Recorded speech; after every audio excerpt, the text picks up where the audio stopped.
Au nom du Père et du Fils et du Saint-Esprit. Amen. Seigneur notre Dieu, par l'illumination de l'Esprit Saint, tu as instruit le cœur de tes fidèles. Rends-nous dociles à ton esprit pour apprécier ce qui est juste et donne-nous toujours le réconfort de sa présence par le même Jésus-Christ, notre Seigneur.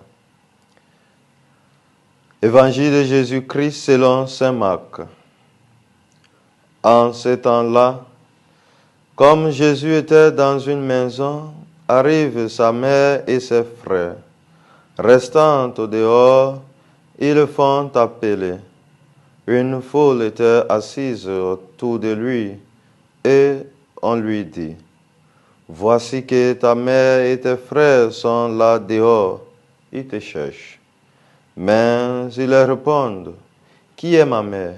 Qui sont mes frères? » Et parcourant du regard ceux qui étaient assis en cercle autour de lui, il dit, « Voici ma mère et mes frères. Celui qui fait la volonté de Dieu, cela est pour moi un frère, une sœur, une mère. » Acclamons la parole de Dieu. Louange à toi, Seigneur Jésus. D'hier, chers frères et sœurs, on a vu comment Jésus était accusé d'être possédé par un esprit impur. Dans l'évangile d'aujourd'hui, Jésus nous montre le contraire, qu'il n'est pas possédé par un esprit impur, mais par l'esprit de faire la volonté de son Père. Et c'est justement cet esprit qui conduit Jésus à répondre à la foule assise autour de lui dans la manière dont nous venons d'entendre. Qui est ma mère? Qui sont mes frères et sœurs? Pour finir, il a dit, celui qui fait la volonté de Dieu est pour lui une mère, un frère ou une sœur.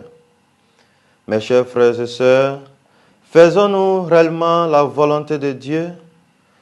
Demandons la grâce d'être toujours disponibles à faire la volonté de Dieu comme les saints dont nous célébrons aujourd'hui, Saint François de Sales, pour devenir les vrais frères et sœurs, mères de Jésus-Christ. Et disons avec le psalmiste d'aujourd'hui, « Mais voici, Seigneur, je viens pour faire ta volonté. » Et que Dieu Tout-Puissant vous bénisse, le Père et le Fils et le Saint-Esprit. Amen.